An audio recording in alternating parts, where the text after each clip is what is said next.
ఓంకార బీజ రూపాయ సర్వేశాయ జగత్పతే ప్రథమాయ నమస్తుభ్యం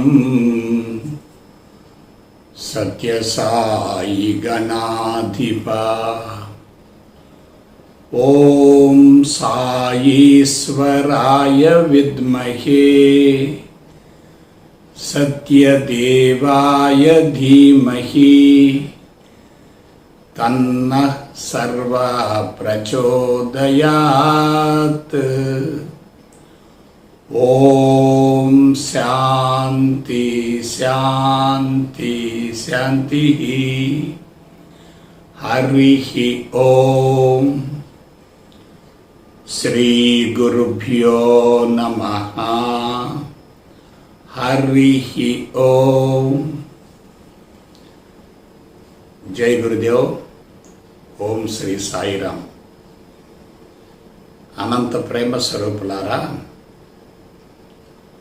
భూమండలం అంతటిలో మానవ జాతి అన్ని విధాలా ఉన్నతమైనది. పరిణామ క్రమంలో మిగతా ప్రాణికోటితో పోలిస్తే మానవ జీవితం అన్ని విధాలా ముందంజలో ఉందని చెప్పచ్చు. ఎందుకంటే పరిణామం అనేది నెమ్మదిగా జరుగుతూ ఉంటుంది. తరాలు మారే కొలది క్రొత్త జాతులు ఏర్పడుతూ ఉంటాయి. ఆ విధంగా కొన్ని లక్షల జన్మల పరిణామ క్రమంలో వందల కోట్ల సంవత్సరాల కాల వ్యవధిలో భూమండలం అంతటిలో మానవుడు అన్ని విధాలా ఉన్నతంగా ఉన్నాడని భావించవచ్చు. అయితే ఉన్నతంగా ఉన్నటువంటి మానవుడు మిగతా జాతితో పోలిస్తే అన్ని విధాల ఆరోగ్యవంతమైన, ప్రశాంతమైన, సంతృప్తికరమైన, ఆనందకరమైన జీవితాన్ని గడపాలి కదా. అది జరగటం లేదు కదా. కాబట్టి పరిణామ క్రమంలో అన్ని విధాల ముందంజలో ఉన్నటువంటి మానవుడు ఆనందాన్ని పోగొట్టుకుంటున్నాడు. ఆయువు కుదించబడుతుంది, అశాంతి పెరుగుతుంది, అసంతృప్తి పెరుగుతుంది. అతి భయంకరమైనటువంటి దీర్ఘకాలిక రుగ్మతలకు లోనై జీవితాన్ని బలవంతంగా మధ్యలోనే ముగించవలసినటువంటి పరిస్థితులు ఏర్పడుతున్నాయి కదా. అంటే మానవునిలో పరిణామం అనేది పురోగమనంలో జరుగుతుందా, తిరోగమనంలో జరుగుతుందా? జంతు సామ్రాజ్యం అంతటిలో మానవుడు అన్ని విధాల పరిణామ క్రమంలో ఉన్నతంగా ఉన్నాడని చెప్పచ్చు. ఎందువల్ల మానవునిలో శాకాహార తత్వం ఉంది. మెదడు, వెన్నుపాము ఒకే వరుసలో ఉన్నాయి. వెన్నెముకతో కూడినటువంటి వర్గానికి చెందినటువంటి వాడు ఉష్ణ రక్తపు స్వభావంలో ఉన్నాడు. మాతృ సంరక్షణ మిగతా జాతులతో పోలిస్తే అన్ని విధాలా ఉన్నతంగా ఉంది. వీటితో పాటు మానవుడిలో తెలివి, మేధా సంపత్తి, ఆలోచన విధానం, పరిసరాల పట్ల స్పందన, భాష, నాగరికత, తనను గురించి తాను తెలుసుకోవటం, సమాజాన్ని గురించి, ప్రపంచాన్ని గురించి, ప్రకృతిని గురించి, విశ్వాన్ని గురించి కూడా తెలుసుకోవటం. ఈ విధంగా మానవుడు ఏమయ్యాడంటే ఏ కోణం నుండి ఆలోచించినా భూమండలం మొత్తంలో ఉన్నతంగా ఉన్నాడని చెప్పక తప్పదు. అయితే ఉన్నతం అంటే ఏమిటి?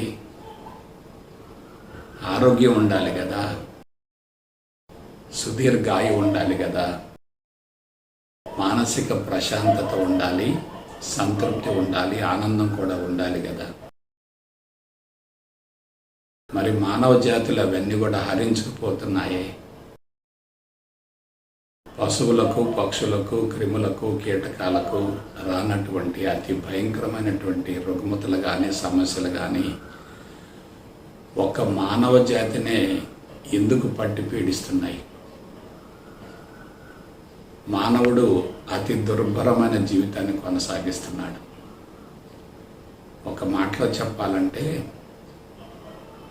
అన్ని విధాల ఉన్నతమైనటువంటి మానవుడు అతి హేయమైనటువంటి జీవితాన్ని కొనసాగిస్తున్నాడు. అన్నీ ఉన్నాయి కానీ అల్లుడు నోట్లో శనుంది అంటారు. అనుభవించేటటువంటి యోగ్యత లేదు, జీవిత పరమార్థం నెరవేరటం లేదు, జీవితాన్ని సద్వినియోగపరచుకోలేకపోతున్నాడు, జీవిత సంకల్పం నెరవేరటం లేదు. మరి ఇన్ని దుష్పరిణామాలు సంభవిస్తున్నప్పుడు మానవుని ఉన్నతమైన వాడు అని ఎలా చెప్పగలుగుతాం? ఆలోచించండి. అంతేకాకుండా మానవుడి యొక్క ప్రధానమైనటువంటి స్వభావం మానవత్వం కదా. మానవత్వం దశల వారీగా కనుమరుగవుతుంది, దానవత్వం విపరీతంగా ప్రకోపిస్తుంది. ప్రస్తుతం మానవ జాతిలో కొంతమందిని పరిశీలిస్తే వాళ్ళను ప్రత్యక్షంగా రాక్షసులు అని పిలవచ్చు, దానవులు అని భావించవచ్చు. కామం కానీ, క్రోధం కానీ, లోభం కానీ, మోహం కానీ, మదం కానీ, మాత్సర్యం కానీ తారాస్థాయికి చేరుతున్నాయి. ఒక వ్యక్తి ఉనికిని మరొక వ్యక్తి భరించలేకపోతున్నాడు. నలుగురు కలిసి ఐకమత్యంగా జీవించలేకపోతున్నారు, బాధ్యతలను పంచుకోలేకపోతున్నారు, క్రమశిక్షణ అనేది ఏ కోశాన ఉండటం లేదు. దీనికి అంతటికి మూల కారణం ఏంటి? మానవుడిలో ఉన్నతమైనటువంటి స్వభావం ఉన్నప్పటికీ అంతే మోతాదులో ప్రమాదకరమైనటువంటి లక్షణాలు కూడా ఉన్నాయి. మనం ప్రమాదకరమైనటువంటి లక్షణాలను గుర్తించగలిగితే, లోపాలను సవరించుకోగలిగితే జీవిత పరమార్థం తప్పనిసరిగా నెరవేరుతుంది. ఇక్కడ మానవ జాతికి మిగతా జంతు సామ్రాజ్యానికి మధ్యన ఉన్నటువంటి స్పష్టమైనటువంటి వ్యత్యాసం ఏమిటి? మానవునిలో మనో చైతన్యం ఉంది, బుద్ధి చైతన్యం కూడా ఉంది. అవి రెండు ఉన్నాయి. మిగతా జంతువులలో ఇంద్రియ చైతన్యం మాత్రమే ఉంది, మనో చైతన్యం, బుద్ధి చైతన్యాలు అసలు లేనే లేవు. మానవుడిలో మిగతా జాతులతో పోలిస్తే స్పష్టమైనటువంటి భాష ఉంది. ఆ తర్వాత ఆలోచన విధానం ఉంది, అవగాహన శక్తి ఉంది, పరిసరాల పట్ల స్పందన ఉంది. వీటన్నిటికీ మూల కారణం ఏంటి? మానవుడిలో మనసు ద్వారా ఒకటి ఏర్పడింది. అదేమిటంటే జ్ఞాపక శక్తి, మెమరీ పవర్. జ్ఞాపక శక్తి అనేది జ్ఞానంతో కూడి ఉంటుంది. ఆ జ్ఞానం అనేది అనేక రకాలుగా ఉంటుంది, అనేక విధాలుగా ఉంటుంది. విశ్వంలో పంచజ్ఞానేంద్రియాల ద్వారా మనం చూసేది, వినేది, స్పృశించేది, వాసన చూసేది, రుచి చూసేది, ఇదంతా జ్ఞానమే కదా. కాబట్టి మనో చైతన్యం, బుద్ధి చైతన్యం రెండు ఉన్నాయంటే మనిషికి జ్ఞాపక శక్తి ఉన్నట్లే. జ్ఞాపక శక్తి అనేది జ్ఞానాన్ని భద్రపరుచుకునేటటువంటి ఒక సాంకేతిక పరమైనటువంటి విధానం. అంటే మానవునిలో జీవితానికి సంబంధించినటువంటి సమాచారం అంతరంగంలో భద్రపరచబడి ఉంటుంది. ఈ జ్ఞాపక శక్తి ఉండటం అనేది మనిషికి వరమా, శాపమా? జ్ఞాపక శక్తి వల్ల మానవుడు అన్ని విధాల ముందంజలో ఉన్నాడు అనుకుంటున్నారు. అది వాస్తవం కాదు. మానవునిలో మనో చైతన్యం, బుద్ధి చైతన్యం రెండు ఉండటం వల్ల, జ్ఞాపక శక్తి విపరీతంగా ఉండటం వల్ల గతం, వర్తమానం, భవిష్యత్ అనేటటువంటి 3 భాగాలు ఉండటం వల్ల అంతరంగంలో అనుభవాలన్నీ సంస్కారాల రూపంలో, ముద్రల రూపంలో భద్రపరచబడటం వల్ల మానవుడిలో ఉన్నతమైనటువంటి విధానం కన్నా సున్నితమైన విధానం పెరిగింది. కాబట్టి మానవుడు ఉన్నతమైన వాడు అనే పదాన్ని ఉపయోగించేదానికన్నా కూడా సున్నితమైన వాడు అని భావించడం చాలా శ్రేష్టం. కాబట్టి సున్నితమైనటువంటి మానవుడు ఎలా ఉంటాడు? చుట్టూ జరిగేటటువంటి విషయాల పట్ల ప్రతిస్పందనను చూపకపోగా ప్రతిచర్యను చూపుతూ ఉంటాడు.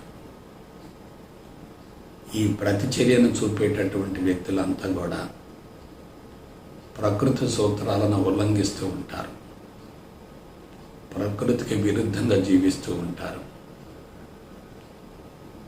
విశ్వ కదలికలను పూర్తిగా అవగాహన గావించుకోలేరు, తనను గురించి తాను తెలుసుకోలేడు, ఇతరులను గురించి కూడా తెలుసుకునే అవకాశమే ఉండదు. కాబట్టి మానవునిలో ఉన్నది మిగతా జాతులలో లేనిది ఏమిటి? జ్ఞానమే. ఈ జ్ఞానం అనేది వరమా, శాపమా? జ్ఞాపక శక్తి అనేది మనిషిని ఉన్నతంగా తీర్చిదిద్దుతుందా, లేకపోతే బలహీనపరుస్తుందా? మానవత్వంతో కూడినటువంటి మానవుడు తప్పనిసరిగా మాధవుడు కావాలి కదా. మరి మానవుడు మాధవుడు కాకుండా దానవుడు కావటం ఏంటి? కామము, క్రోధము, లోభము, మోహము, మదము, మాత్సర్యం అనేటటువంటి అరిషడ్ వర్గాలు తారాస్థాయికి చేరటం ఏంటి? వీటన్నిటి వల్ల మనిషి దిగజారుతున్నాడు కదా, తిరోగమన పరిణామంలో ఉన్నాడు కదా. జీవితాన్ని అన్ని విధాలా సమస్యాత్మకంగా తయారు చేసుకుంటున్నాడు కదా. అతి భయంకరమైనటువంటి రుగ్మతులకు లోనై జీవితాన్ని బలవంతంగా మధ్యలోనే ముగించవలసినటువంటి పరిస్థితులు ఏర్పడుతున్నాయి కదా. కాబట్టి మనం దీని గురించి జాగ్రత్తగా అవగాహన గావించుకోవాలి. జ్ఞానం ఉందంటే జ్ఞాపక శక్తి ఉన్నట్లే. జ్ఞాపక శక్తికి మూల కారణం సంస్కారాలు, లేక ముద్రలు, లేక అనుభవాలు. వీటన్నిటి వల్ల ఏమవుతుంది? మనిషిలో ఆలోచనలు పెరుగుతున్నాయి, సమాచారం పెరుగుతుంది. వాటి ఫలితంగా జ్ఞాన సముపార్జన జరుగుతుంది. పంచ జ్ఞానేంద్రియాలు జ్ఞాన సముపార్జనలో కీలక పాత్ర పోషిస్తున్నాయి. పంచ కర్మేంద్రియాలు కర్మలను ఆచరించడంలో ప్రముఖ పాత్ర పోషిస్తున్నాయి. కాబట్టి జ్ఞానేంద్రియాలు, కర్మేంద్రియాలు ఇవన్నీ కూడా మనిషిలో జ్ఞాపక శక్తిని పెంచుతున్నాయి. గతం అంటున్నాడు, వర్తమానం అంటున్నాడు, భవిష్యత్తు అంటున్నాడు. వీటన్నిటికీ మూలం ఏంటంటే మనో చైతన్యం, బుద్ధి చైతన్యం. మిగతా జాతులలో లేనివి మానవ జాతిలో ఉన్నవి మనో చైతన్యం, బుద్ధి చైతన్యాలే కదా. కాబట్టి మనసు అంటే ఏమిటి? మనసు అంటే సంకల్ప వికల్పాత్మకం మనః అన్నారు. సంకల్పం అనేది ఉంటుంది, దానితో పాటు వికల్పం కూడా ఉంటుంది. ఇవి రెండు ఉంటే అది మనసు అవుతుందట. మరొక కోణంలో ఆలోచిస్తే సృష్టి, స్థితి, లయలకు సంబంధించినటువంటి విధానం అంతా కూడా మనసుతో ముడిపడి ఉంటుంది. సృష్టి అంటే సంకల్పం, లయం అంటే వికల్పం. మధ్యలో ఏముంటుంది? అది కొంతకాలం కొనసాగితే దాన్నే స్థితి అంటారు. సృష్టి, స్థితి, లయ ఈ మూడింటి యొక్క సమ్మేళనమే మనసు అవుతుంది. ఒకటి ఒక వస్తువు ఏర్పడటం, ఆ వస్తువు కొంతకాలం కొనసాగటం, ఆ తర్వాత ఆ వస్తువు విచ్ఛిన్నమై విచ్ఛేదనమై విశ్వంలో కలిసిపోవటం. ఈ ప్రాసెస్ అంతా కూడా మనసు యొక్క అధీనంలో జరుగుతుంది. అయితే ఈ మనసు ద్వారా జరిగేటటువంటి ఈ ప్రాసెస్ అంతా కూడా దేనితో ముడిపడింది? జ్ఞానంతో ముడిపడింది. ఈ జ్ఞానం ఎక్కడి నుంచి వచ్చింది? ఆలోచనల వలన వచ్చింది, సమాచారం వలన వచ్చింది, అనుభవాల వలన వచ్చింది. వీటన్నిటి ఫలితంగా మనిషి యొక్క అంతరంగం ఏమవుతుంది? కలుషితమవుతుంది. ఇక్కడ మనం అందరం గుర్తుంచుకోవాల్సినటువంటి ఒకే ఒక విశిష్టమైనటువంటి లక్షణం ఏంటంటే, భగవంతుని సంకల్పాలకు అనుగుణంగా సృష్టి, స్థితి, లయలు జరిగాయి అనుకోండి, అది సవ్య మార్గంలో ఉంటుంది, ఉన్నతంగా ఉంటుంది, మహోన్నతంగా ఉంటుంది. అది దివ్యత్వానికి చేరువగా ఉంటుంది, దగ్గరగా ఉంటుంది. అలా కాకుండా మనిషి తన సొంత తెలివి మీద సంపత్తితో కార్యక్రమాలను నిర్వహించేటట్లయితే అటువంటి సృష్టి, స్థితి, లయలన్నీ కూడా అపసవ్య మార్గంలో ఉంటాయి. కాబట్టి సవ్య మార్గంలో ఉంటే దివ్యత్వానికి చేరువవుతారు, అపసవ్య మార్గంలో ఉంటే దివ్యత్వానికి దూరం అవుతారు, మానవత్వాన్ని పోగొట్టుకుంటారు, దానవత్వాన్ని పెంపొందించుకుంటారు. కాబట్టి జ్ఞాని అంటే ఎవరు, అజ్ఞాని అంటే ఎవరు? ఇది చూద్దాం. పురోగమన పరిణామంలో ఎవరైతే ఉంటారో వాళ్ళు జ్ఞానిగా పిలువబడతారు. తిరోగమన పరిణామంలో ఎవరైతే ఉంటారో వాళ్ళే అజ్ఞానులు అవుతారు. జ్ఞానం లేకపోవటం అజ్ఞానం కాదు, జ్ఞానం ఉండటం అనేది ప్రత్యేకత కాదు, స్పెషాలిటీ అంతకన్నా కాదు. జ్ఞానం ద్వారా మనిషి ఎదుగుతున్నాడా, దిగజారుతున్నాడా అనే దాని గురించి ఆలోచించాలి. జ్ఞానం ద్వారా మనిషి దిగజారేటట్లయితే అది అజ్ఞానమే. జ్ఞానం ద్వారా మనిషి ఎదిగేటట్లయితే అది సక్రమమైనటువంటి జ్ఞానమే. విశ్వం మొత్తంలో, సూర్య కుటుంబంలో భూమండలం ప్రత్యేకంగా ఉంది, దానికి ప్రత్యేక స్వతంత్ర ప్రతిపత్తి ఉంది. మిగతా గ్రహాలు, ఉపగ్రహాలతో పోలిస్తే భూమండలం ప్రత్యేకంగా ఉండటానికి మూల కారణం దానికి గురుత్వాకర్షణ శక్తితో పాటు అయస్కాంత శక్తి కూడా ఉండటమే. ఫలితంగా పంచభూతాత్మకమైనటువంటి వాతావరణంతో కూడినటువంటి భూమండలం ఏర్పడింది. ఈ భూమండలంలో దశల వారీగా పరిణామం జరిగింది. ఆ పరిణామంలో ముందు అకర్బన పదార్థాలు వచ్చాయి, తర్వాత కర్బన పదార్థాలు వచ్చాయి. వీటన్నిటి యొక్క సమ్మేళనం వలన ఒక పదార్థం ఏర్పడింది. ఆ పదార్థమే జీవ పదార్థం అంటారు. ఆ జీవ పదార్థమే జీవులకు ఆధారం. ఒక జీవి అంటే అది విశ్వానికి భిన్నమైనది, ప్రత్యేకమైనది. దానికి పుట్టుక ఉంటుంది, జీవితం ఉంటుంది, మరణం ఉంటుంది. అక్కడ సృష్టి, స్థితి, లయలంటే ఏమిటి? ఒక వస్తువు ఏర్పడటం, అది కొంతకాలం కొనసాగటం, తర్వాత ఆ వస్తువు కనుమరుగు కావటం. ప్రాణిలో ఏం జరుగుతుంది? 1 పుట్టుక, 2 జీవితం, 3 మరణం. అక్కడ సృష్టి ఈజ్కొల్ట్ ఇక్కడ పుట్టుక, అక్కడ స్థితి ఈజ్కొల్ట్ ఇక్కడ జీవితం, అక్కడ లయం ఈజ్కొల్ట్ ఇక్కడ మరణం. అయితే జీవి యొక్క సృష్టి, స్థితి, లయలకు, భగవంతుని యొక్క సృష్టి, స్థితి, లయలకు వ్యత్యాసం ఏమిటి? భగవంతుడి యొక్క సృష్టి, స్థితి, లయలన్నీ కూడా దివ్యమైనటువంటి సంకల్పం ద్వారా కొనసాగుతాయి. మానవుడి యొక్క సృష్టి స్థితి లయలు ఎలా ఉంటాయి? సొంత ప్రణాళిక ప్రకారం ఉంటాయి, దివ్యత్వానికి విరుద్ధంగా ఉంటాయి, మానవత్వాన్ని హరించి వేసే విధంగా ఉంటాయి, దానవత్వాన్ని ప్రకోపింపజేసే విధంగా ఉంటాయి. కాబట్టి సొల్యూషన్ దొరికింది కదా. ఒకసారి ఆలోచించండి. భూమండలం మొత్తంలో ఒక మానవుడు మాత్రమే అతి భయంకరమైనటువంటి రుగ్మతలకు లోనై పరిష్కరించుకోలేనటువంటి సమస్యలతో సతమతమవడానికి మూల కారణం ఏంటంటే సొంత ప్రణాళిక, సొంత ఎజెండా, సొంత రాజ్యాంగం, సొంత పుస్తకం, సొంత పరిజ్ఞానం. దీని అంతటిని ఏమంటారంటే అహంకారం అంటారు. ఈ అహంకారం అనేది సొంత ప్రణాళికతో కూడి ఉందనుకోండి,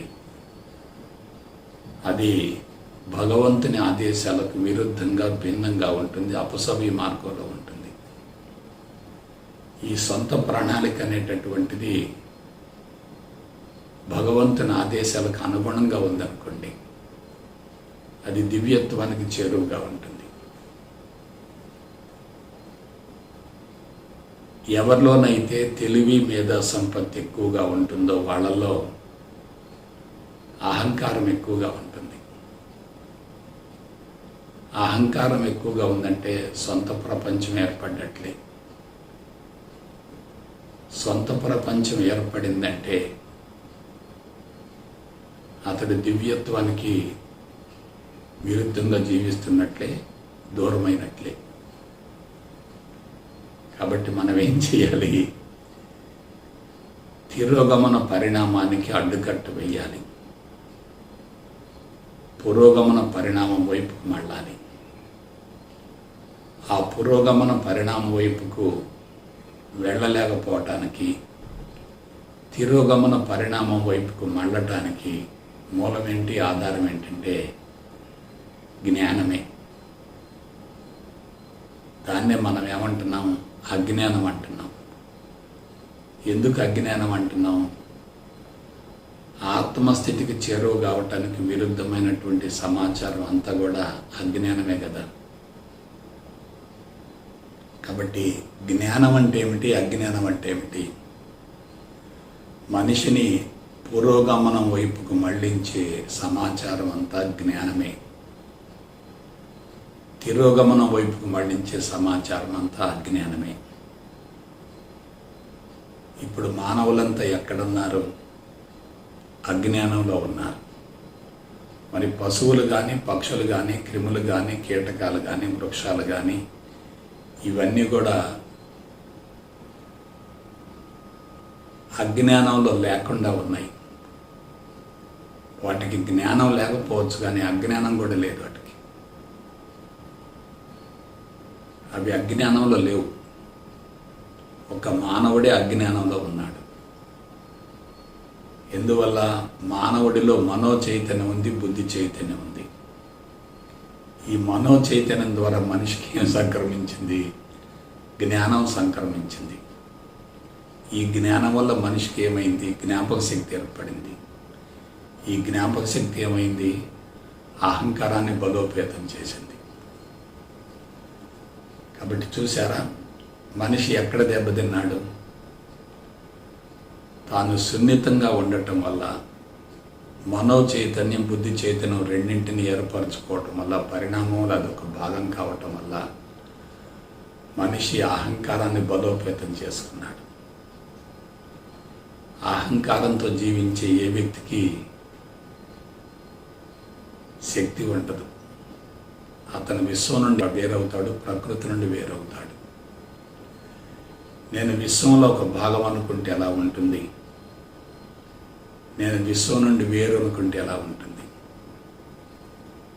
విశ్వం నుండి వేరు అనుకున్నప్పుడు శక్తి ఎలా ఉంటుంది? విశ్వంలో ఒక భాగం అనుకున్నప్పుడు శక్తి ఎలా ఉంటుంది? పరిణామం ఉన్నతంగా జరుగుతుంటే ఎలా ఉంటుంది? పరిణామం తిరోగమనంలో జరుగుతుంటే ఎలా ఉంటుంది? ఒక మానవుడు మాత్రమే ఎందుకు భయంకరమైన సమస్యలను ఎదుర్కొంటున్నాడంటే అతనిలో సృష్టి స్థితి లయలు, వాటికి సంబంధించినటువంటి పుట్టుక, జీవితం, మరణం ఇవన్నీ కూడా సొంత ఎజెండా ప్రకారం జరుగుతున్నాయి, సొంత ప్రణాళిక ప్రకారం జరుగుతున్నాయి, సొంత పథకాల ప్రకారం జరుగుతున్నాయి. అందుకే మనిషి ఏమయ్యాడు? దూరం అయ్యాడు. దేనికి దూరం అయ్యాడు? దివ్యత్వానికి దూరం అయ్యాడు, భగవంతుడికి దూరం అయ్యాడు, మానవత్వాన్ని కోల్పోయాడు, దానవత్వాన్ని పెంపొందించుకున్నాడు, ఆరోగ్యాన్ని పోగొట్టుకున్నాడు, ఆయువు కుదించబడింది, అశాంతి పెరిగింది, అసంతృప్తి పెరిగింది, ఆనందం ఏ కోశాన ఉండటం లేదు. సరే, బాగానే ఉంది గురూజీ, ఈ జ్ఞానం అనేది ప్రమాదం అంటున్నారు కదా. అసలు జ్ఞానం లేకపోతే జీవితం ఏముంది? జ్ఞానం ప్రమాదం కానే కాదు, అజ్ఞానం ప్రమాదం. అజ్ఞానం అంటే ఏమిటి? మనసు పరిధిలో ఉన్నదంతా అజ్ఞానమే. మనసుకు అతీతమైందంతా కూడా జ్ఞానమే. మనం మనసు పరిధిలో జీవితాన్ని కొనసాగించేటట్లయితే అజ్ఞానంలో ఉంటాము. మనసుకు అతీతమైనటువంటి స్థితిలో జీవితాన్ని కొనసాగించేటట్లయితే మనం జ్ఞానులం అవుతాం. ఇప్పుడు ప్రపంచంలో అందించబడేటటువంటి సమాచారం అంతా కూడా అజ్ఞానమే. ఎందువల్ల? 1 మిథ్యా జ్ఞానం, 2 భౌతిక జ్ఞానం, 3 సైన్సు సాంకేతిక పరిజ్ఞానం, 4 ఆత్మజ్ఞానం లేక బ్రహ్మజ్ఞానం. మిథ్యా జ్ఞానం అంటే ఏమిటి? మిథ్య అంటే మాయ. మాయ అంటే శాశ్వతం కాదు, అవాస్తవం.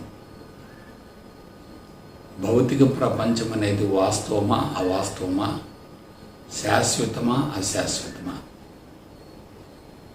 కనిపించేటటువంటి స్థూల జగత్తు శాశ్వతం కానే కాదు. అది అసత్యం, అనిత్యం, అవాస్తవం, అస్థిరం, అశాశ్వతం. మరి అటువంటి అశాశ్వతమైనటువంటి భౌతిక ప్రపంచానికి సంబంధించినటువంటి జ్ఞానం కూడా వాస్తవం కాదు కదా. వాస్తవం కానటువంటి జ్ఞానాన్ని వాస్తవంగా భ్రమించటం, భావించటమే అజ్ఞానం. వాస్తవం కానటువంటి జ్ఞానాన్ని లేదా సమాచారాన్ని వాస్తవంగా భ్రమించటం, భావించటమే అజ్ఞానం. కాబట్టి మిథ్యా జ్ఞానం అనేది వాస్తవం కానే కాదు. దాని పరిధిలో ఎవరన్నా వాళ్ళు అజ్ఞానులే. మరి భౌతిక జ్ఞానం అంటే ఏమిటి? ఇంద్రియ గోచరమైందంతా కూడా భౌతిక జ్ఞానమే. కళ్ళు, చెవులు, ముక్కు, నాలుక, చర్మం, వీటికి సంబంధించినటువంటి జ్ఞానం అంతా కూడా భౌతిక జ్ఞానం అవుతుంది. మనం కళ్ళతో చూస్తున్నాం, చెవులతో వింటున్నాం, ముక్కుతో వాసన చూస్తున్నాం, నాలుగుతో రుచి చూస్తున్నాం, చర్మంతో స్పృశిస్తూ ఉన్నాం. ఇదంతా ఏమిటి? భౌతిక జ్ఞానం. మారుతూ ఉండేటటువంటి జ్ఞానాన్ని మిథ్యా జ్ఞానం అనుకుంటే, పంచజ్ఞానేంద్రియాల ద్వారా సేకరించబడేటటువంటి జ్ఞానం మొత్తం కూడా భౌతిక జ్ఞానం అవుతుంది. కాబట్టి భౌతిక జ్ఞానంలో జీవించేటటువంటి వ్యక్తి సమాచారాన్ని విపరీతంగా సేకరించుకుంటూ భౌతిక ప్రపంచాన్ని వాస్తవమని భ్రమించి ఆ భౌతిక ప్రపంచంలో పరుగులు తీస్తూ ఉంటాడు, వెంటబడుతూ ఉంటాడు, వెంపర్లాడుతూ ఉంటాడు, ఆరాటపడుతూ ఉంటాడు. ఇప్పుడు మనుషులంతా ఏమవుతున్నారు? పుట్టినప్పటి నుంచి మరణించేంత వరకు జ్ఞాన సముపార్జనలో పూర్తిగా నిమగ్నమయ్యారు. శోధన జరుగుతుంది, పరిశోధన జరుగుతుంది, అన్వేషణ జరుగుతుంది, జ్ఞానం కోసం విపరీతమైనటువంటి ఆరాటం కలుగుతుంది. మనుషులంతా కూడా పరుగు పందెంలో ఉన్నారు. ఎక్కువ మంది అభిప్రాయం ఏంటంటే జ్ఞానం ఎక్కువగా సమకూర్చుకుంటే అతడు ఉన్నతంగా ఉన్నట్లుగా భావిస్తున్నారు.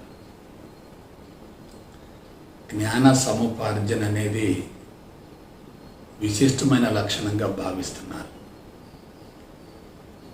జ్ఞాన సముపార్జన కోసం విపరీతంగా ఖర్చు పెడుతున్నారు. ఒక పిల్లాన్ని ప్రీకేజీలో చేర్చి పోస్ట్ గ్రాడ్యుయేషన్ పూర్తయ్యేంత వరకు జ్ఞాన సముపార్జన కోసం అతని మీద తల్లిదండ్రులు ఎంత వెచ్చిస్తున్నారో ఒకసారి అంచనా వేయండి. అంతేకాకుండా ఉదయం నుండి సాయంత్రం వరకు పంచ జ్ఞానేంద్రియాల ద్వారా సమాచారం లోపలికి వస్తుంది కదా. ఒకవైపు విద్యా వ్యవస్థలో పుస్తకాలలో ఉన్నటువంటి జ్ఞానం అంతా మస్తిష్కంలో ప్రవేశిస్తుంది. మరొక వైపు పంచ జ్ఞానేంద్రియాలు విపరీతంగా పనిచేస్తూ సమాచారాన్ని లోపలకు స్వీకరిస్తూ ఉన్నాయి. ఇదంతా ఏమిటి? భౌతిక జ్ఞానం కదా. కాబట్టి భౌతిక జ్ఞానం ఎప్పుడైతే పెరుగుతూ ఉందో మస్తిష్కంలో భారం పెరుగుతుంది కదా. కాబట్టి జ్ఞానం పెరగటం వల్ల మనిషికి భారం పెరుగుతుందంటే ఆ జ్ఞానం కూడా ప్రమాదకరమే కదా. దాన్ని కూడా అజ్ఞానం అనొచ్చు కదా. మిథ్యా జ్ఞానం, భౌతిక జ్ఞానం. కాబట్టి మానవుడు ఉన్నతంగా ఎదుగుతున్నాడా, దిగజారుతున్నాడా? చాలామంది అభిప్రాయం ప్రకారం మానవుడు గతంతో పోలిస్తే ఉన్నతంగా ఉన్నాడు, ఎదుగుతున్నాడు, అన్ని విధాల పరిణామ క్రమంలో దూసుకుపోతున్నాడు అనేటటువంటి భావంతో అభివృద్ధి మీద దృష్టిని కేంద్రీకరించి దాన్ని ప్రచారం చేసుకుంటున్నారు. భౌతికపరమైనటువంటి జ్ఞానం పెరుగుతుందంటే అంతరంగం బలహీనపడుతున్నట్లే కదా. కాబట్టి ప్రస్తుతం అంతరంగం బలహీనపడటానికి మూల కారణం ఏంటి? జ్ఞాపక శక్తే కదా, జ్ఞానమే కదా, అనుభవాలే కదా, సంస్కారాలే కదా, సమాచారమే కదా, ఆలోచనలే కదా, జ్ఞానేంద్రియాలే కదా, కర్మేంద్రియాలే కదా. వీటన్నిటి వల్ల మనిషికి మంచి జరుగుతుందా, చెడు జరుగుతుందా, పురోగమనం జరుగుతుందా, తిరోగమనం జరుగుతుందా? ఒక మాట చెప్తున్నాను, భౌతిక జ్ఞానం వల్ల మనిషికి తిరోగమన పరిణామం జరుగుతుంది, పురోగమనం కానే కాదు. అందుకే మనిషి అన్ని విధాల బాధలు పడుతున్నాడు. కాబట్టి తిరోగమనం, పురోగమనం. విద్యా జ్ఞానాన్ని పట్టుకున్నారనుకోండి, అది భౌతిక జ్ఞానంగా రూపాంతరం చెందుతుంది. భౌతిక జ్ఞానం పెరుగుతుందనుకోండి, అంతరంగం కలుషితమవుతుంది. కాబట్టి అంతరంగంలో సంస్కారాల మోతాదు పెరుగుతుందంటే ఆ వ్యక్తి ఏమైనట్లు? బలహీనపడుతున్నట్లే కదా. ఇక మూడో దానికి వద్దాం. అదేమిటి? సైన్సు, సాంకేతిక పరిజ్ఞానం. శాస్త్రము, శాస్త్రీయత, శాస్త్రజ్ఞుడు, ఇది ఒక తరహా కాన్సెప్ట్. కానీ సాంకేతిక పరిజ్ఞానం అంటే ఏమిటి? ప్రకృతిని మార్చేటటువంటి సిద్ధాంతం లేక జ్ఞానం. ప్రకృతిని ఉన్నదాన్ని ఉన్నట్లుగా స్వీకరిస్తే అది శాస్త్రీయత అవుతుంది, తత్వం అవుతుంది. ప్రకృతిని మార్చేటట్లయితే అది సాంకేతిక పరిజ్ఞానం అవుతుంది, టెక్నాలజీ అవుతుంది. ప్రస్తుతం ప్రపంచవ్యాప్తంగా అభివృద్ధి అనూహ్యంగా జరగడానికి మూల కారణం ఈ సాంకేతిక పరిజ్ఞానమే కదా. సాంకేతిక పరిజ్ఞానం వలన ప్రకృతి వనరులు ఏమవుతున్నాయి? భస్మీపటలం అవుతున్నాయి కదా. ప్రకృతి మొత్తం అపసవ్య మార్గానికి మళ్ళింది కదా. వనరులన్నీ కూడా ధ్వంసం అవుతున్నాయి కదా. వస్తువుత్పత్తి గణనీయంగా పెరుగుతుంది కదా. వీటన్నిటి మూలంగా ఈ పరిజ్ఞానం వలన మానవుడికి లాభమా నష్టమా? కొంతమంది లాభం అంటున్నారు, కానీ సూక్ష్మంగా పరిశీలిస్తే అది లాభం కానే కాదు, అపారమైనటువంటి నష్టాన్ని కలుగజేస్తుంది. ఇవాళ భూమండలం మొత్తం కూడా తాపంతో పరితపిస్తుందంటే దానికి మూల కారణం సైన్సు, సాంకేతిక పరిజ్ఞానమే. ఉన్నదానిని ఉన్నట్టుగా స్వీకరిస్తే దాన్ని తత్వం అంటారు, శాస్త్రీయత అంటారు. ఉన్నదానిని మారుస్తూ ఉంటే దాన్ని సాంకేతిక పరిజ్ఞానం అంటారు. సాంకేతిక పరిజ్ఞానం ద్వారా వస్తువుత్పత్తి విపరీతంగా పెరుగుతుంది. వస్తువుత్పత్తి గణనీయంగా పెరుగుతుందంటే అందుకు మూల కారణం ఏంటి? మనుషులంతా కూడా సైన్సు, సాంకేతిక పరిజ్ఞానంలో నిమగ్నమై వాటితో విడరాని బంధాన్ని ఏర్పరచుకోవటమే. ప్రస్తుతం మనిషి ఎలా తయారయ్యాడంటే వస్తువులు లేకుండా బ్రతకలేని పరిస్థితి ఏర్పడింది. పూర్తిగా డిపెండెన్సీ పెరుగుతుంది, ఇండిపెండెన్స్ పడిపోతుంది. చూసారా, మనిషి తనంత తానుగా ఎంత ప్రమాదంలో పడ్డాడో. కాబట్టి విద్యా జ్ఞానం, భౌతిక జ్ఞానం, సాంకేతిక పరిజ్ఞానం, ఈ మూడు కూడా అజ్ఞానానికి నిదర్శనమే. వీటి సమాచారం వల్ల ఏమవుతుంది? అంతరంగం కలుషితమవుతుంది. అంతరంగం కలుషితమైతే మనోభారం పెరుగుతుంది, శరీరం బలహీనపడుతుంది. ప్రస్తుతం మానవ జాతిని జాగ్రత్తగా గమనించండి. ఆయువు పడిపోతుంది, ఆరోగ్యం ఏ కోశాన ఉండటం లేదు, అశాంతి, అసంతృప్తి పెరుగుతున్నాయి, ఆనందం హరించుకుపోతుంది కదా. కాబట్టి ఈ మూడు రకాల జ్ఞానాలతో జీవించే వాళ్ళంతా కూడా అజ్ఞానులే కదా. ఇక నాలుగో దానికి వద్దాం. అదేమిటి? బ్రహ్మజ్ఞానం. ఇదేమిటి? భగవంతుడికి సంబంధించినటువంటి జ్ఞానాన్నే బ్రహ్మజ్ఞానం అంటారు. ప్రకృతిని పదార్థంగా భావిస్తే ఎలా ఉంటుంది, పరమార్థంగా భావిస్తే ఎలా ఉంటుంది? ప్రకృతిని పరమార్థంగా భావించటమే బ్రహ్మజ్ఞానం. ప్రకృతి అంతా భగవంతుని మయమే అనేటటువంటి విషయాన్ని అనుభవంలోకి పొందటమే ఆధ్యాత్మికత. కాబట్టి బ్రహ్మజ్ఞానం ఏం చేస్తుంది? విద్యా జ్ఞానాన్ని, భౌతిక జ్ఞానాన్ని, సైన్సు, సాంకేతిక పరిజ్ఞానాన్ని తుడిచివేస్తుంది, తొలగించి వేస్తుంది. వాటి స్వరూప స్వభావాన్ని గురించి అవగాహన కలిగేటట్లు చేస్తుంది. కాబట్టి బ్రహ్మజ్ఞానం ద్వారా మనిషి తన సహజ స్వభావాన్ని, స్వరూపాన్ని గురించి తెలుసుకునే అవకాశం ఉంది. విద్యా జ్ఞానాన్ని గురించి, భౌతిక జ్ఞానాల గురించి, సైన్సు, సాంకేతిక పరిజ్ఞానాన్ని గురించి అవగాహన గావించుకొని వాటిలో ఉన్నటువంటి ప్రమాదాన్ని గుర్తించే అవకాశం ఉంది.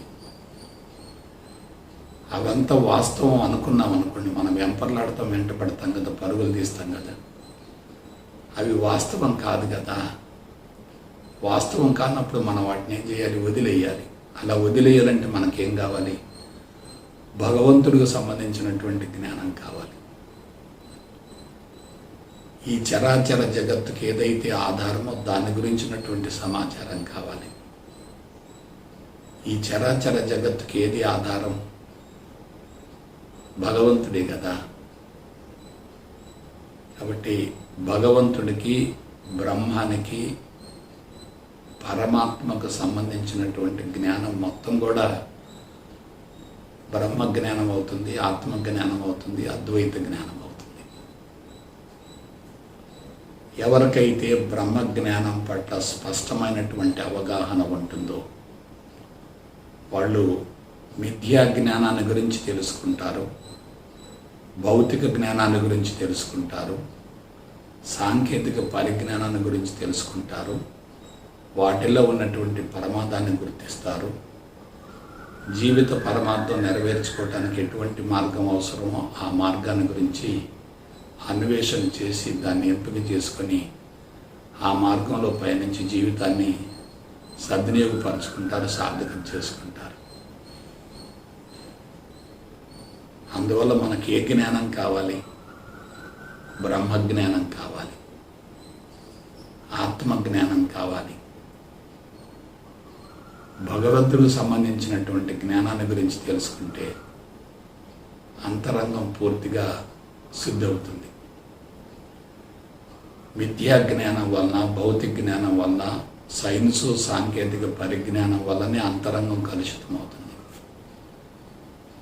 ఇటువంటి సమాచారం మొత్తం కూడా ముద్రల రూపంలో, సంస్కారాల రూపంలో, అనుభవాల రూపంలో అంతరంగంలో భద్రపరచబడి ఉండి గతంగా, వర్తమానంగా, భవిష్యత్తుగా రూపాంతరం చెంది మనిషిని పూర్తిగా నిర్వీర్యం చేస్తున్నాయి. ఇది కీలకమైనటువంటి రహస్యం. ఈ విషయం చాలామందికి తెలియకనే కనిపించేటటువంటి స్థూల జగత్తునే వాస్తవం అనుకుంటున్నారు, దానిలో పూర్తిగా నిమగ్నమైపోతున్నారు. సమాచారాన్ని విపరీతంగా సేకరిస్తున్నారు. రోజు గడిచిందంటే టన్నుల కొద్ది సమాచారం ఉత్పత్తి అవుతుంది. అందున ప్రస్తుతం సమాచార విప్లవం కొనసాగుతుంది కాబట్టి టన్నుల కొద్ది సమాచారం మనకి అందుబాటులో ఉంది. ఎవరైనా సమాచారాన్ని తెలుసుకునే ప్రయత్నం చేస్తారు తప్ప వ్యతిరేకించరు కదా. సమాచారాన్ని తెలుసుకునే కొద్దీ భౌతిక ప్రపంచం అంతా వాస్తవం అనేటటువంటి భావన కలుగుతుంది కదా. కాబట్టి భౌతిక ప్రపంచం వాస్తవం కానే కాదు, అది వాస్తవంలాగా మనకు అనిపిస్తుంది అంతే. కాబట్టి మనుషులంతా ఏమయ్యారంటే ఈ జ్ఞానాలలో పూర్తిగా ఇరుక్కుపోయి బయటపడలేకపోతున్నారు. అయితే బ్రహ్మజ్ఞానం ఏం చేస్తుంది? ఆ జ్ఞానాల యొక్క స్వరూప స్వభావాన్ని గురించి స్పష్టతను ఏర్పరుస్తుంది. ఆ విధంగా స్పష్టత ఏర్పడిందంటే ఆ జ్ఞానాల పట్ల విముఖత, వ్యతిరేకత ఏర్పడుతుంది. దాన్నే వైరాగ్యం అంటారు. వాస్తవం అనుకున్నాం అనుకోండి, అతుక్కుపోతాం. వాస్తవం కాదు అనుకున్నాం అనుకోండి, మనం తప్పనిసరిగా వైరాగ్యంలోకి వెళ్తాం. వైరాగ్యంలోకి వెళ్ళామంటే ఆ జ్ఞానం మొత్తం కూడా భస్మీపటలం అవుతుంది. కాబట్టి సైన్సు సాంకేతిక పరిజ్ఞానం కానీ, విద్యా జ్ఞానం కానీ, భౌతిక జ్ఞానం కానీ వాస్తవం కాదు అని అవగాహన కలగాలంటే మనకి బ్రహ్మజ్ఞానం కావాలి. బ్రహ్మజ్ఞానం ద్వారా మనిషి వైరాగ్యాన్ని ఏర్పరచుకుంటాడు. వైరాగ్యం అనేది చాలా విశిష్టమైంది.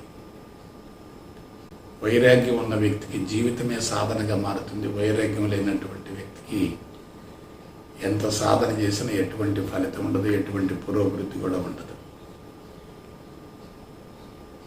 అయితే మనం జాగ్రత్తగా విశ్లేషించుకుంటే బ్రహ్మజ్ఞానం కూడా సమాచారమే కదా. అసలు వాస్తవానికి భగవంతుడికి, ఆత్మకి, బ్రహ్మానికి అసలు సమాచారం ఎక్కడిది? ఆత్మ ఎలా ఉంటుంది? అది నిరాకారం, నిరంజనం, నిర్గుణం కదా. నిరాకార, నిరంజన, నిర్గుణమైనటువంటి ఆత్మకు అసలు జ్ఞానం ఎక్కడిది? ఆధేయానికి జ్ఞానం ఉంది, అనాత్మకు జ్ఞానం ఉంది, కానీ ఆధారానికి ఎటువంటి జ్ఞానం లేదు. అందువల్ల జ్ఞానం లేని దానికి జ్ఞానాన్ని ఆపాదించడం అజ్ఞానమే కదా. సమాచారం అనేది ఏదైనా ఎటువంటిదైనా బంధమే కదా. జ్ఞానం అనేది ఉందంటే జ్ఞాపక శక్తి ఉంటుంది కదా. జ్ఞాపక శక్తి ఉందంటే అంతరంగంలో ఎంతో కొంత మేరకు కలుషితం ఉంటుంది కదా. విద్యా జ్ఞానంతో పోలిస్తే, భౌతిక జ్ఞానంతో పోలిస్తే, సాంకేతిక పరిజ్ఞానంతో పోలిస్తే బ్రహ్మజ్ఞానం ఎంతో కొంత మేరకు ఉన్నతమైందని మనం భావించవచ్చును. కానీ అది కూడా జ్ఞానమే కదా. కాబట్టి జ్ఞానం అనేది ఏదైనా ఎటువంటిదైనా మనసు కల్పనే, మనసు పరిధిలోదే. మనసు పనిచేస్తుందంటే మనిషి దివ్యత్వానికి మళ్ళీ అవకాశమే లేదు. అందువల్ల మనం జాగ్రత్తగా విశ్లేషించుకుంటే బ్రహ్మజ్ఞానం కూడా బంధమే, బ్రహ్మజ్ఞానం కూడా మాయే, బ్రహ్మజ్ఞానం కూడా అవరోధమే. కాబట్టి ఎప్పుడైతే బ్రహ్మజ్ఞానం కూడా అవరోధమే అనుకుంటామో దాన్ని కూడా వదిలేయాలి కదా, వదిలేస్తాం కదా. వాస్తవం అనుకుంటే మనం పట్టుకుంటాం, వాస్తవం కాదు అనుకున్నప్పుడు దాన్ని వదిలేస్తాం. అసలు జ్ఞానమే లేని భగవంతుడికి జ్ఞానాన్ని ఆపాదించడమే అజ్ఞానం కదా. ఇప్పుడు మనుషులంతా ఏం చేస్తున్నారు? భగవంతుని గురించి ఎక్కువగా తెలుసుకునే ప్రయత్నం చేస్తున్నారు. భౌతిక ప్రపంచం పట్ల వ్యతిరేకతను ప్రదర్శించే వాళ్ళంతా కూడా భగవంతుని కోసం, భగవంతుని యొక్క అండదండల కోసం ప్రయత్నిస్తూ బ్రహ్మజ్ఞానాన్ని గురించి ఎప్పుడైనా తెలుసుకుంటున్నారు. టన్నుల కొద్ది బ్రహ్మజ్ఞానానికి సంబంధించిన సమాచారం అందించబడుతుంది. కానీ వాస్తవ విషయం ఏంటంటే బ్రహ్మజ్ఞానం కూడా బంధమే కదా, బ్రహ్మజ్ఞానం కూడా మాయే కదా. ఎప్పుడైతే బ్రహ్మజ్ఞానం కూడా మాయని తెలుసుకుంటామో దాన్ని కూడా వదిలేస్తాం కదా. భగవంతుడికి సంబంధించినటువంటి విషయాన్ని తెలుసుకోవటం కోసం బ్రహ్మజ్ఞానం అవసరమే కానీ భగవంతుడి స్థితికి చేరటం కోసం బ్రహ్మజ్ఞానం తప్పనిసరిగా అవరోధం అవుతుంది.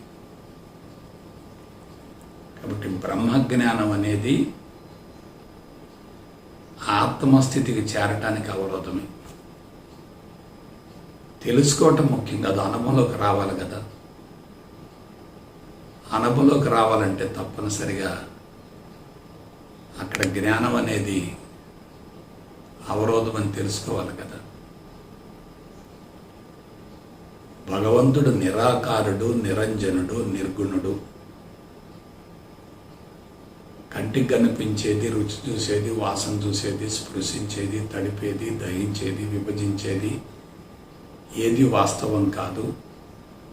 ఆత్మ అనేది భౌతిక నేత్రాలకు అందదు. అందువల్ల మనం భగవంతుణ్ణి జ్ఞానం ద్వారా తెలుసుకోవటం సాధ్యం కానే కాదు.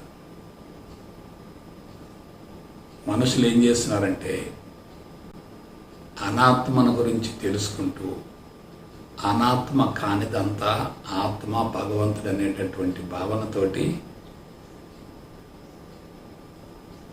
ఆధ్యాత్మిక మార్గాన్ని గురించి తెలుసుకుంటున్నారు. తెలుసుకుంటే తప్పు లేదు, తెలుసుకోవటం తప్పనిసరిగా అవసరం. ఎందుకంటే సిద్ధాంతం ఉంటేనే కదా ప్రయోగం చేయగలిగేది. అనంతమైన భగవంతుణ్ణి పరిమితమైనటువంటి జ్ఞానంతో కుదించటం అజ్ఞానమే కదా.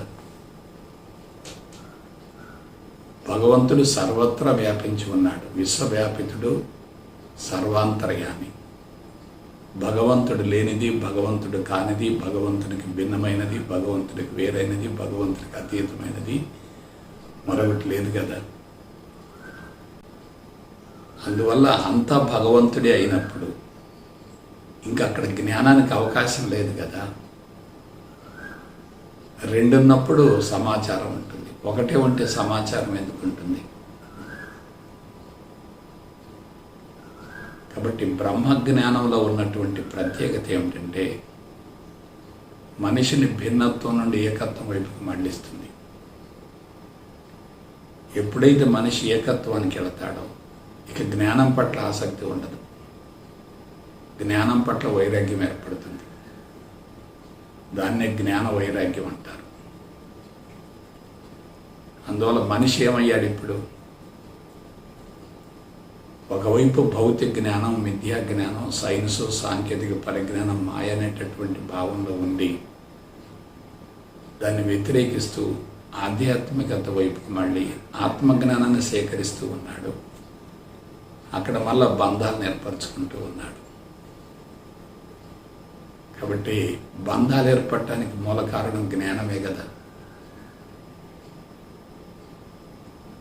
అందువలన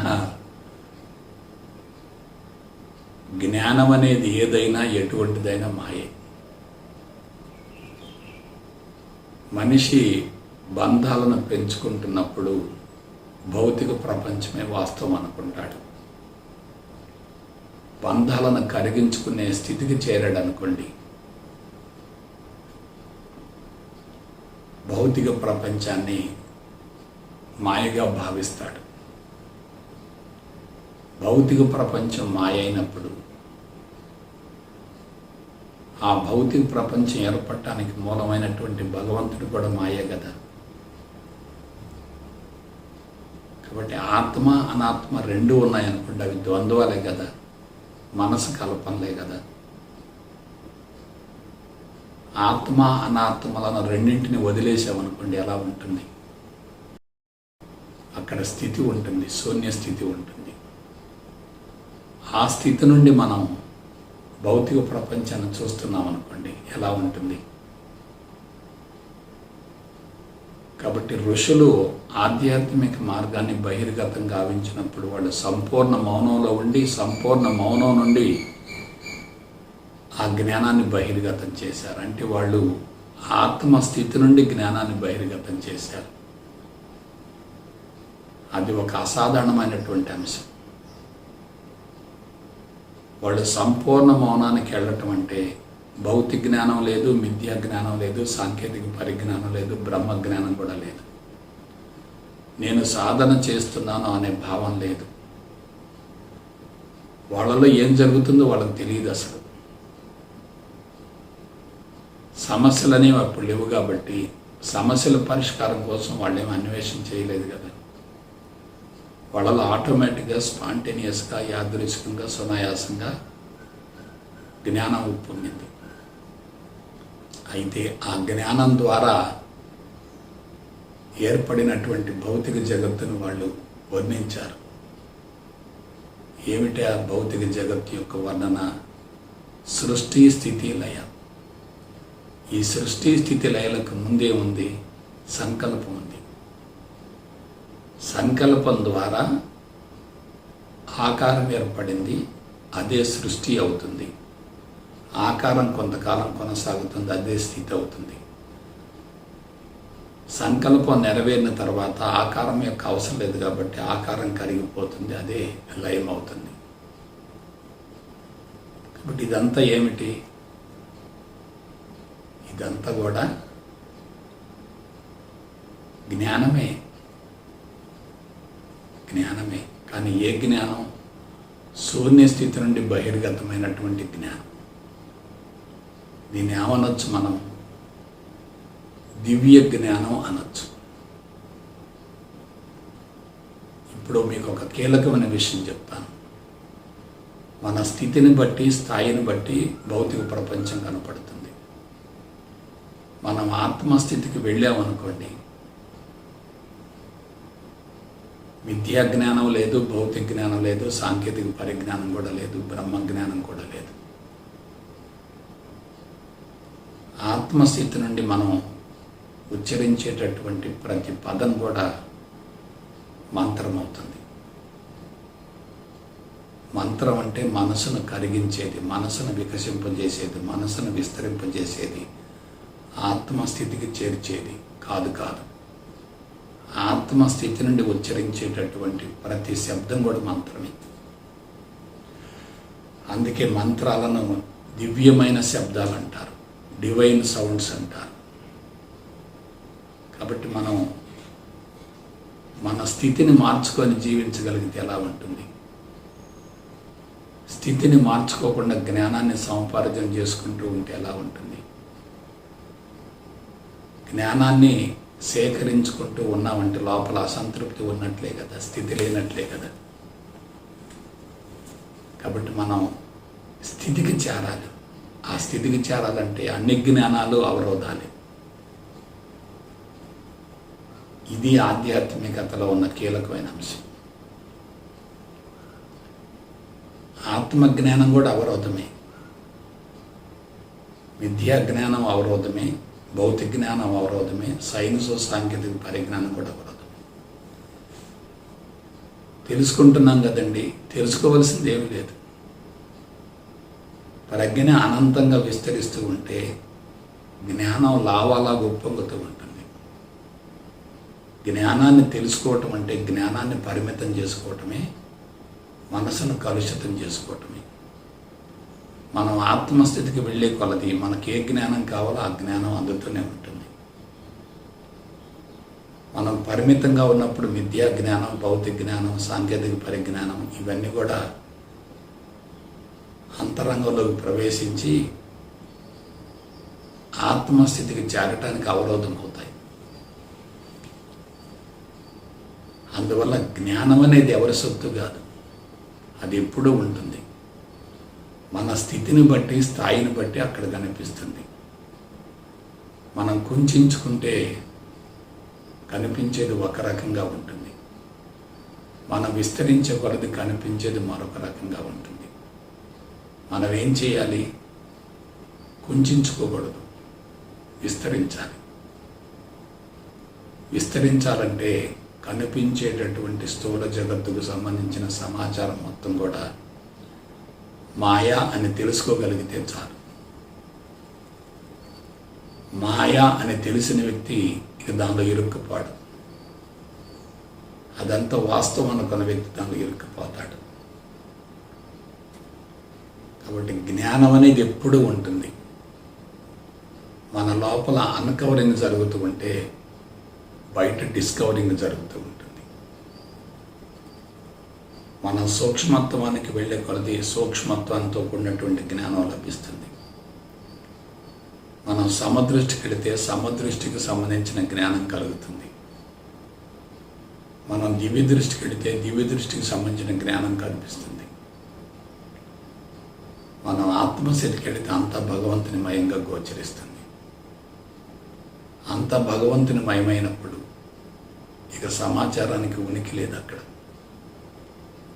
భాషలు లేవు, ఆలోచనలు లేవు, సమాచారం లేదు, జ్ఞానం కూడా లేదు. ఇది ఎంత విశిష్టమైనటువంటి అంశమో మీరు ఆలోచించండి. కాబట్టి జ్ఞానం ఎవరి సొత్తు కాదు, ఎక్కడ నేర్చుకోవలసినటువంటి అవసరం లేదు.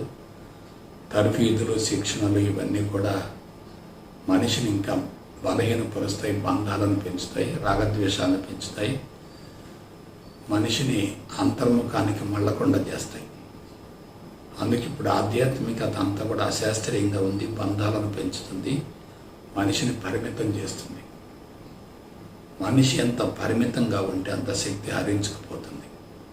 అందుకే ఆరోగ్యం క్షీణిస్తుంది, ఆయువు కుదించబడుతుంది, అశాంతి పెరుగుతుంది, అసంతృప్తి పెరుగుతుంది, ఆనందం ఏ కోశాన ఉండటం లేదు. కాబట్టి అంత మాయా అనే భావన కలిగిందనుకోండి, అంత భగవంతుని మయమే అనేటటువంటి సత్యం తెలిసిందనుకోండి, ఇక మనం చేసేది ఏం లేదు కదా. కానీ చెయ్యాలి తప్పనిసరిగా. ఎలా చేస్తాం? స్థితిని మార్చుకొని చేస్తాం. స్థితిని మార్చుకొని చేస్తే ఎలా ఉంటుంది? స్థితి మారకుండా చేస్తే ఎలా ఉంటుంది? స్థితిని మార్చుకొని చేసేటట్లయితే అది కర్మరాహిత్యం అవుతుంది. స్థితిని మార్చుకోకుండా చేసేటట్లయితే కర్మబంధం అవుతుంది. కర్తలేని కర్మలు జరిగాయి అనుకోండి, కర్మఫలానికి అవకాశమే లేదు. అందువల్ల పొరపాటును కూడా తర్ఫీదులు, శిక్షణలు నేర్చుకోవటం ఇవన్నీ కూడా చాలా ప్రమాదం అని తెలుసుకోగలిగితే చాలు. బిగినింగ్లో తప్పనిసరిగా తర్ఫీదులు అవసరమే, కానీ బంధాలను పెంచేటటువంటి జ్ఞానం మాత్రం ప్రమాదకరమే. ఇవాళ తర్ఫీదులన్నీ కూడా బంధాలను పెంచి మనిషిని ఎదగకుండా చేస్తున్నాయి. అది చాలా ప్రమాదం. కాబట్టి బిడ్డలారా, జ్ఞానం ఎవరి సొత్తు కాదు, అది అందరిలో ఉంది, అంతటా ఉంది. ఈ నగ్న సత్యాన్ని తెలుసుకొని సంపూర్ణ స్వేచ్ఛ వైపుకు మళ్ళటం కోసం మీ వంతు ప్రయత్నం చేస్తారని, కృషి చేస్తారని మనసా వాచ కర్మణ కోరుకుంటూ సెలవు తీసుకుంటా. జై గురుదేవ్, జై గురుదేవ్, జై గురుదేవ్.